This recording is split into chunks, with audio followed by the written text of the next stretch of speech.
Wacana reformasi Polri kembali muncul, terutama saat terjadi insiden yang memicu kemarahan publik. Sayangnya, desakan seringkali datang dalam bentuk tuntutan struktural yang tidak selalu tepat sasaran. Dari revisi undang-undang hingga wacana memindahkan Polri di bawah kementerian. Padahal, dalam sistem presidensial, presiden adalah pemimpin sipil tertinggi. Menempatkan Polri di bawah presiden justru menjamin dan bisa mengontrol efektivitas dan netralitas itu.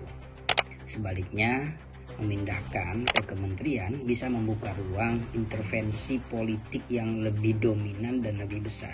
Karena kementerian adalah jabatan politis. Yang kita butuhkan bukan perubahan posisi kelembagaan, tapi penguatan fungsi dan pengawasan. Misalnya, di kepolisian ada divisi propam, kemudian pada sisi lain ada Kompolnas yang bisa kita perkuat.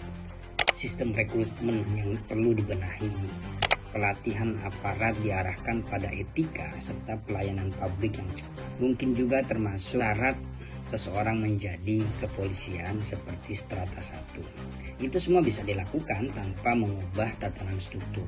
Di sisi lain, citra Polri hari ini sering dibentuk oleh persepsi digital, bukan sesuatu yang bersifat evaluasi rasional. Jadi ruang publik cepat menyimpulkan sebelum proses hukum berjalan. Ini yang disebut oleh Cohen sebagai moral panik, di mana satu institusi dijadikan kambing hitam atas masalah yang sistemik.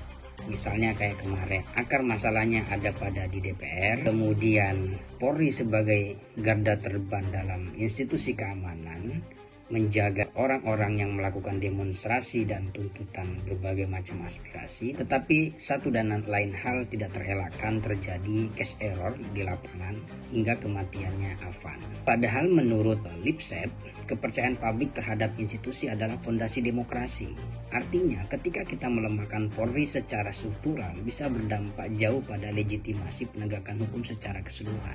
Jangan-jangan apa yang disebut oleh kebanyakan orang bahwa lemahnya kepolisian, penegakan hukum dan lain sebagainya karena kita ikut serta melemahkan Polri itu sendiri. Maka reformasi itu memang penting, tapi jangan sampai jadi respon yang sifatnya emosional.